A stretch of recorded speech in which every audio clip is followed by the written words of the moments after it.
আজকে আমি রিক্সায় করে শ্বশুরবাড়ি যাচ্ছি। আমার সঙ্গে এক রিক্সাওয়ালা কাকু আছে, খুব যাচ্ছে, খুবই গরিব মানুষ। কাকু তোমার বয়স কত? 65। মানে আমার বাবার থেকে 5 বছরের ছোট আমার কাকুর বয়সী। এই কাকু এখনও কত কষ্ট করছে, রিক্সায় নিয়ে চালাচ্ছে। কাকুর বউ লোকের বাড়ি বাড়ি কাজ করে, কাকিমা, আর একটা ছেলে মদ ফদকে ওড়ায়। তা তো কাকু তোমার মনে তো অশান্তি খুব। কাকু তুমি কিছু খেয়েছো? কি খেয়েছো দুপুরে? পেট ভরে তোমার?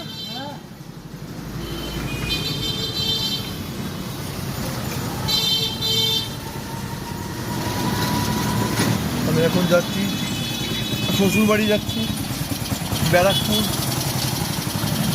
ঠিক আছে, খুবই আমার খারাপ লাগলো কাকুকে। একটা বয়স্ক লোক এই বয়সেও সংসারের জন্য কত কষ্ট করছে, কিন্তু ছেলে কুলাঙ্গার, বাবাকে দিয়ে খাটছে। ছেলে তোমাকে কোনো হেল্প করে? টাকা পাকা দেয় সংসারে?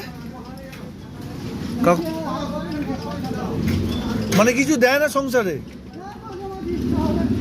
বাহ, ইচ্ছা হলে তো মদ খায় না? মদটা তো রোজ খায়।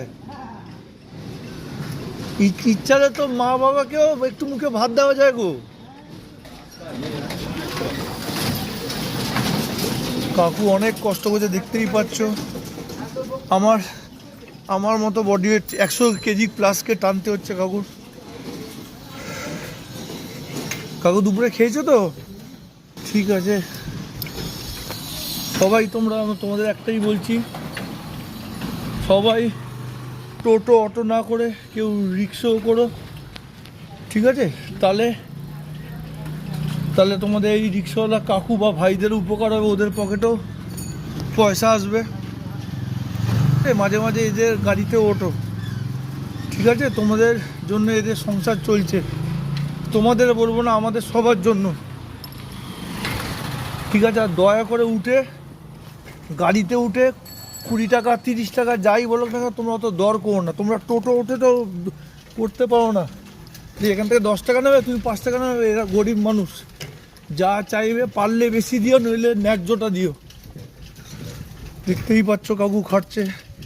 ঠিক আছে, এই করে আজকের মিনি ব্লগ শেষ করলাম। তোমরা সবাই ভালো থেকো, খুশিতে থেকো।